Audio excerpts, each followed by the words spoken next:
नवा अध्याय।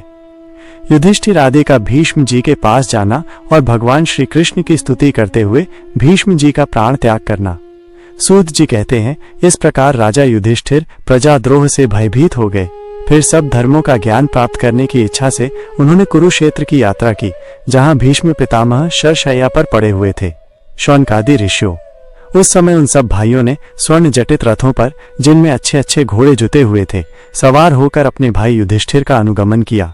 उनके साथ व्यास, धौम्य आदि ब्राह्मण भी थे। शौनक जी, अर्जुन के साथ भगवान श्री कृष्ण भी रथ पर चढ़कर चले। उन सब भाइयों के साथ महाराज युधिष्ठिर की ऐसी शोभा हुई मानो यक्षों से घिरे हुए स्वयं कुबेर ही जा रहे हों। अपने अनुचरों और भगवान श्री कृष्ण के साथ वहां जाकर पांडवों ने देखा कि भीष्म पितामह स्वर्ग से गिरे हुए देवता के समान पृथ्वी पर पड़े हुए हैं। उन लोगों ने उन्हें प्रणाम किया। शौनक जी, उसी समय भरतवंशियों के गौरव रूप भीष्म पितामह को देखने के लिए सभी ब्रह्मर्षि, देवर्षि और राजर्षि वहां आए। पर्वत, नारद, धौम्य, भगवान व्यास, बृहदश्व, भरद्वाज, शिष्यों के साथ परशुराम जी, वशिष्ठ, इंद्रप्रमद, त्रित, गुत्समद, असित, कक्षिवान, गौतम, अत्रि, विश्वामित्र, सुदर्शन तथा और भी शुभदेव आदि शुद्ध हृदय महात्मा गण एवं शिष्यों के सहित कश्यप, अंगिरा पुत्र बृहस्पति आदि मुनिगण भी वहां पधारे। भीष्म पितामह धर्म को और देश काल के विभाग को कहाँ किस समय क्या करना चाहिए, इस बात को जानने वाले थे। उन्होंने उन बड़भागी ऋषियों को सम्मिलित हुआ देखकर उनका यथा योग्य सत्कार किया।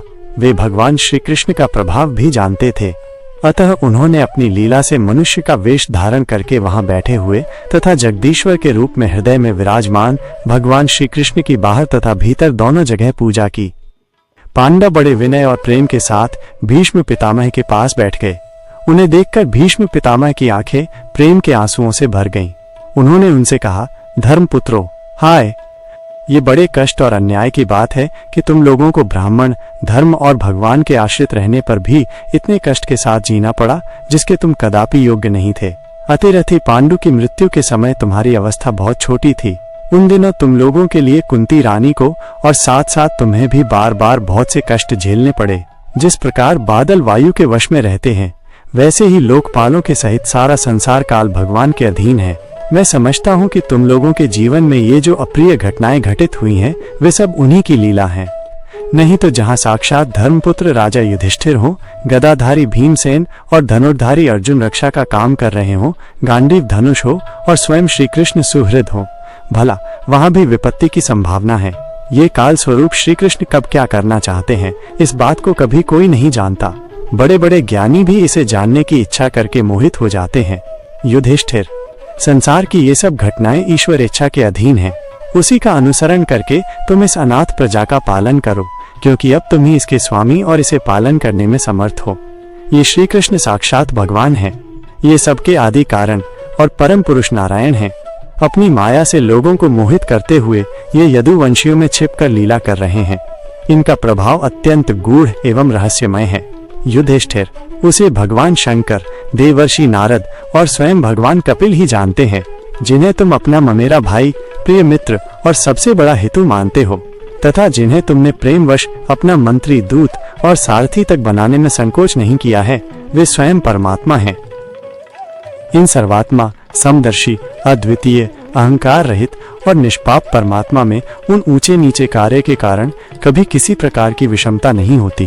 युधिष्ठिर, इस प्रकार सर्वत्र सम होने पर भी देखो तो सही, वे अपने अनन्य प्रेमी भक्तों पर कितनी कृपा करते हैं। यही कारण है कि ऐसे समय में, जबकि मैं अपने प्राणों का त्याग करने जा रहा हूँ, इन भगवान श्री कृष्ण ने मुझे साक्षात दर्शन दिया है। भगवत परायण योगी पुरुष भक्ति भाव से इनमें अपना मन लगाकर और वाणी से इनके नाम का कीर्तन करते हुए शरीर का त्याग करते हैं और कामनाओं से तथा कर्म के बंधन से छूट जाते हैं। वे ही देवदेव भगवान अपने प्रसन्न हास्य और रक्त कमल के समान अरुण नेत्रों से उल्लसित मुख वाले चतुर्भुज रूप से, जिसका और लोगों को केवल ध्यान में दर्शन होता है, तब तक यहीं स्थित रहकर प्रतीक्षा करें, जब तक कि मैं इस शरीर का त्याग न कर दूं। सूत जी कहते हैं, युधिष्ठिर ने उनकी यह बात सुनकर शरशैया पर सोए हुए भीष्म पितामह से बहुत से ऋषियों के सामने ही नाना प्रकार के धर्मों के संबंध में अनेकों रहस्य पूछे। तत्ववेत्ता भीष्म पितामह ने वर्ण और आश्रम के अनुसार पुरुष के स्वाभाविक धर्म और वैराग्य तथा राग के कारण विभिन्न रूप से बतलाए हुए निवृत्ति और प्रवृत्ति रूप द्विविध धर्म,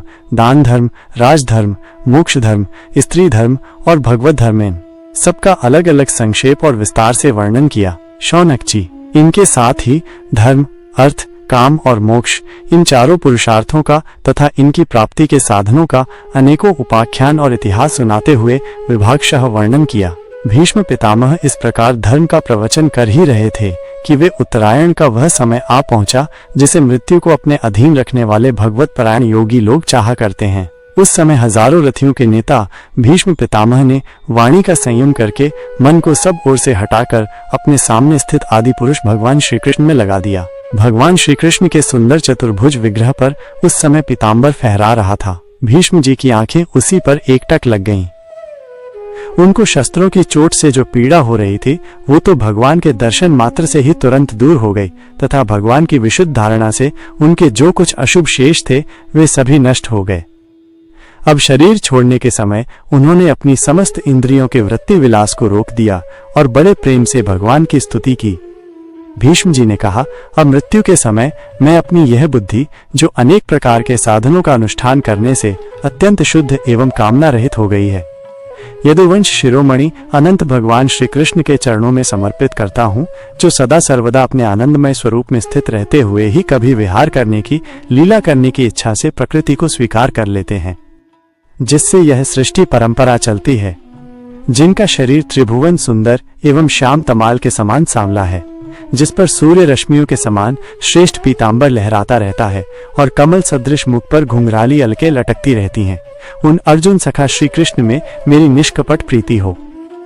मुझे युद्ध के समय की उनकी वो विलक्षण छवि याद आती है। उनके मुख पर लहराते हुए घुंघराले बाल घोड़ों की टाप की धूल से मैले हो गए थे और पसीने की छोटी छोटी बूंदें शोभायमान हो रही थीं। मैं अपने तीखे बाणों से उनकी त्वचा को बींध रहा था। उन सुंदर कवच मंडित भगवान श्री कृष्ण के प्रति मेरा शरीर, अंतःकरण और आत्मा समर्पित हो जाएं। अपने मित्र अर्जुन की बात सुनकर, जो तुरंत ही पांडव सेना और कौरव सेना के बीच में अपना रथ ले आए और वहां स्थित होकर जिन्होंने अपनी दृष्टि से ही शत्रु पक्ष के सैनिकों की आयु छीन ली, उन पार्थ सखा भगवान श्री कृष्ण में मेरी परम प्रीति हो।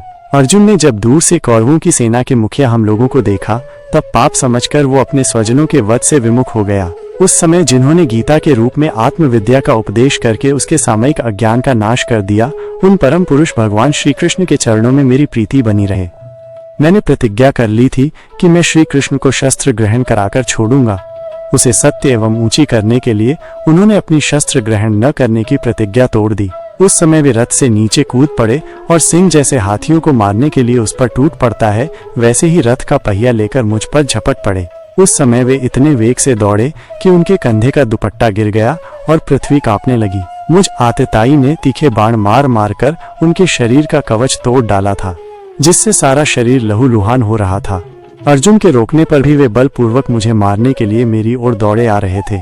वे ही भगवान श्री कृष्ण, जो ऐसा करते हुए भी मेरे प्रति अनुग्रह और भक्त वत्सलता से परिपूर्ण थे, मेरी एकमात्र गति हो, आश्रय हो। अर्जुन के रथ की रक्षा में सावधान जिन श्री कृष्ण के बाएं हाथ में घोड़ों की रास और दाहिने हाथ में चाबुक, इन दोनों की शोभा से उस समय जिनकी अपूर्व छवि बन गई थी, तथा महाभारत युद्ध में मरने वाले वीर जिनकी इस छवि का दर्शन करते रहने के कारण सारूप्य मोक्ष को प्राप्त हो गए, उन्हीं पार्थ सारथी भगवान श्री कृष्ण में मुझ मरणासन्न की परम प्रीति हो, जिनकी लटकीली सुंदर चाल, हाव भाव युक्त चेष्टाएं, मधुर मुस्कान और प्रेम भरी चितवन से अत्यंत सम्मानित गोपियां रास लीला में उनके अंतर्धान हो जाने पर प्रेमोन्माद से मतवाली होकर जिनकी लीलाओं का अनुकरण करके तन्मय हो गई थी, उन्हीं भगवान श्री कृष्ण में मेरा परम प्रेम हो। जिस समय युधिष्ठिर का राजसूय यज्ञ हो रहा था, मुनियों और बड़े बड़े राजाओं से भरी हुई सभा में सबसे पहले सबकी ओर से इन्हीं सबके दर्शनीय भगवान श्री कृष्ण की मेरी आंखों के सामने पूजा हुई थी।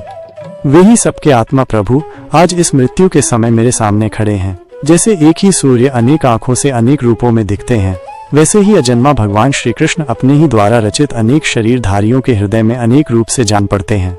वास्तव में तो वे एक और सबके हृदय में विराजमान हैं ही। उन्हीं इन भगवान श्री कृष्ण को मैं भेद भ्रम से रहित होकर प्राप्त हो गया हूँ। सूत जी कहते हैं, इस प्रकार भीष्म पितामह ने मन, वाणी और दृष्टि की वृत्तियों से आत्मस्वरूप भगवान श्री कृष्ण में अपने आप को लीन कर दिया। उनके प्राण वहीं विलीन हो गए और वे शांत हो गए। उन्हें अनंत ब्रह्म में लीन जानकर सब लोग वैसे ही चुप हो गए जैसे दिन के बीत जाने पर पक्षियों का कलरव शांत हो जाता है। उस समय देवता और मनुष्य नगारे बजाने लगे। साधु स्वभाव के राजा उनकी प्रशंसा करने लगे और आकाश से पुष्पों की वर्षा होने लगी। शौनक जी, युधिष्ठिर ने उनके मृत शरीर की अंत्येष्टि क्रिया कराई और कुछ समय के लिए वे शोक मग्न हो गए। उस समय मुनियों ने बड़े आनंद से भगवान श्री कृष्ण की उनके रहस्यमय नाम ले लेकर स्तुति की। इसके पश्चात अपने हृदयों को श्री कृष्णमय बनाकर वे अपने अपने आश्रमों को लौट गए।